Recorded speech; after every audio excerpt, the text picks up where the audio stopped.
Dilansir dari jpnn.com, ada P3K berijazah SMP dan SMA. Pimpinan honorer K2 mengatakan, semoga ada keajaiban buat kami. Rabu 2 Maret 2022, pukul 15.55 waktu Indonesia Barat. Data Badan Kepegawaian Negara (BKN) yang menggambarkan posisi pegawai pemerintah dengan perjanjian kerja atau P3K periode Juni sampai Desember 2021 menarik perhatian para honorer. Sebab dalam data itu terungkap bahwa ada P3K yang hanya lulusan sekolah menengah pertama atau SMP sampai sekolah menengah atas atau SMA. Pengurus honorer K2 Tenaga Teknis Administrasi Pekanbaru Riau, Ihwan Melba, mengungkapkan data tersebut menjadi fakta bahwa ijazah SMP dan SMA bisa digunakan untuk melamar P3K. Asalkan instansi membutuhkan, lanjut dia, Menteri Pendayagunaan Aparatur Negara dan Reformasi Birokrasi Menpan RB Cahyokumolo hanya bisa menyetujui usulan kebutuhan formasinya. Semoga ada keajaiban buat kami yang tersisa. Kalau melihat golongan pangkatnya ada di Peraturan Pemerintah Manajemen P3K dari jenjang bawah. Terang Ihwan Melba kepada jpnn.com Rabu 2 Maret. Dia berharap pemerintah membuat regulasi baru yang bisa mengakomodasi honorer K2 Tenaga Teknis Administrasi atau TTA berijazah SMP dan SMA atau SMK.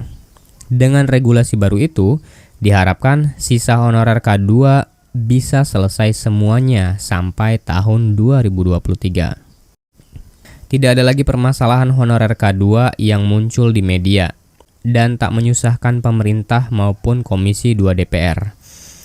Pemerintah harus membuat PP baru untuk P3K struktural, sehingga bagi yang baru lulus SMP dan SMA bisa ikut P3K juga, terangnya. Sebelumnya, Kepala Biro Humas Hukum dan Kerjasama BKN, Satya Pratama, mengungkapkan komposisi P3K didominasi kelompok usia 41-50 tahun, diikuti 31-40 tahun, dan 51-60 tahun.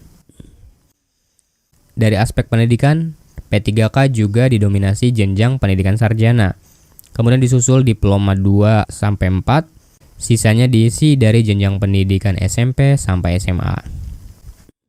Berdasarkan jenis jabatan, kata Satya, P3K di Indonesia terbanyak menduduki jabatan fungsional, yakni jabatan tenaga guru sebanyak 33.984. Kemudian tenaga penyuluh pertanian 11.429 dan tenaga kesehatan 2.328.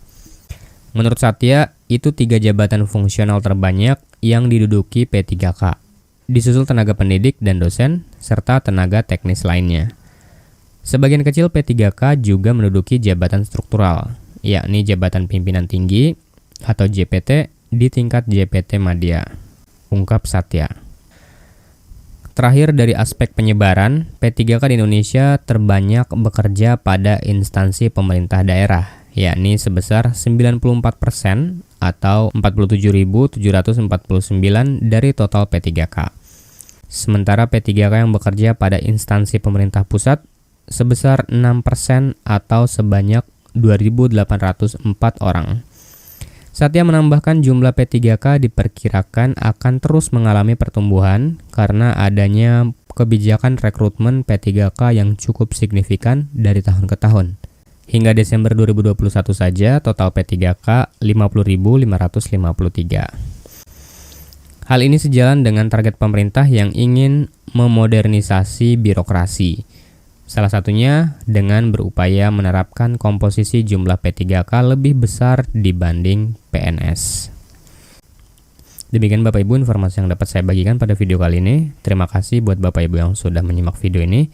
Terima kasih buat Bapak Ibu yang sudah like, comment, share, dan subscribe. Nantikan informasi berikutnya. Wassalamualaikum warahmatullahi wabarakatuh.